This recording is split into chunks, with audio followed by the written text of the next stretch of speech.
देखुन आमर एटा पश्चिम ओडिशार प्रसिद्ध ऐतिहासिक मंदिर नृसिंहनाथ मंदिर। यही मंदिर प्रभु मार्जारकेश्वरी नृसिंहनाथ पूजा पाउछंती।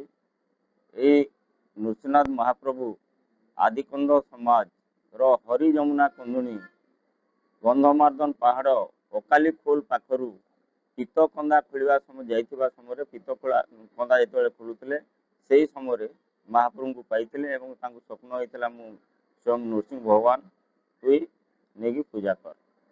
से दिन ठारू हरि जमुना कंदुनी तांको निज कुटीर रे नहीं महाप्रभु को पूजा अर्चना कले एवं ए महाप्रभु नृसिंह बैशाख शुक्ल पक्ष नृसिंह चतुर्दशी दिन ही पाइथिले। से दिन ठू हरि जमुना कंदुनी ए महाप्रभु को जन्म उत्सवटी से तांकर कुटीर रे फलमूल आदि रे तांकर वार्षिक उत्सव पालन करथिले। किंतु राजा बैजल देव सिंह देव को जेतेले भगवान स्वप्न देले जे मंदिर निर्माण पई से मंदिरटा 1413 मसीह निर्माण संपूर्ण हला।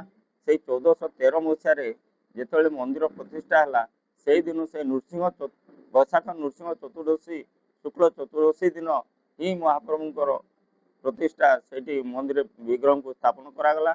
से दिन ये बैशाख मेलाटा बहुत परिमाण रे वृद्धि पाई आसला। दिन को दिन वृद्धि पीतकंदा मूलर आविर्भाव होते से पीतकंदा आज आदिवासी कंध आदि कंध मान द्वारा आज से भोग सर्वप्रथम अर्पण कर महाप्रभुंर स्वादुष जनित प्रसाद निर्माण कर भोग लग से भोग को समस्त तीर्थयात्री को मागणार बंटन कर राति 10टार महाप्रभु का महादीप एवं ध्वजाबंधन कार्यक्रम आरंभ हो। मोर ना हूँ शंकर गोयल।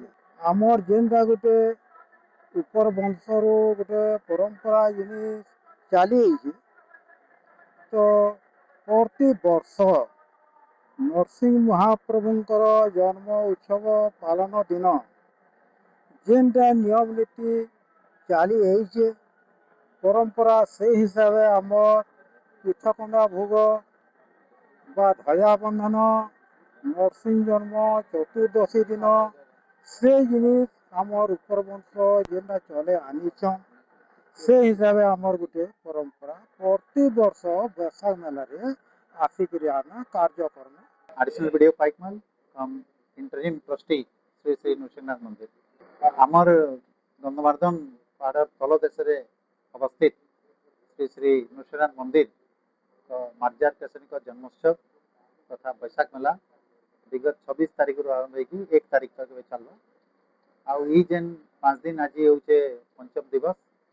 आमर आज पंचम दिवस रे नरसिंहनाथ महाप्रभु चतुर्दशी आज चतुर्दशी आज भगवान महाप्रभु को आज जन्म दिवस।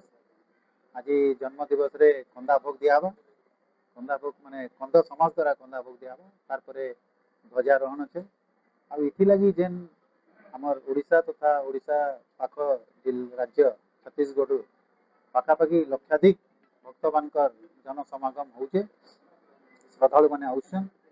ये सबू के आखे रखिकी मंदिर प्रशासन तरफ विभिन्न प्रकार सुव्यवस्था लगी विभिन्न कमिटी गठन कराइला। प्रत्येक कमिटीर सदस्य माने दिवारात्र चेष्टा करुचन जे से माने केनता ठीक हिसाब रे जेन आसीथिबे ठीक से आसबे आउ ठीक हिसाब रे महाप्रभु को दर्शन करी गंतव्य स्थल के जीवे।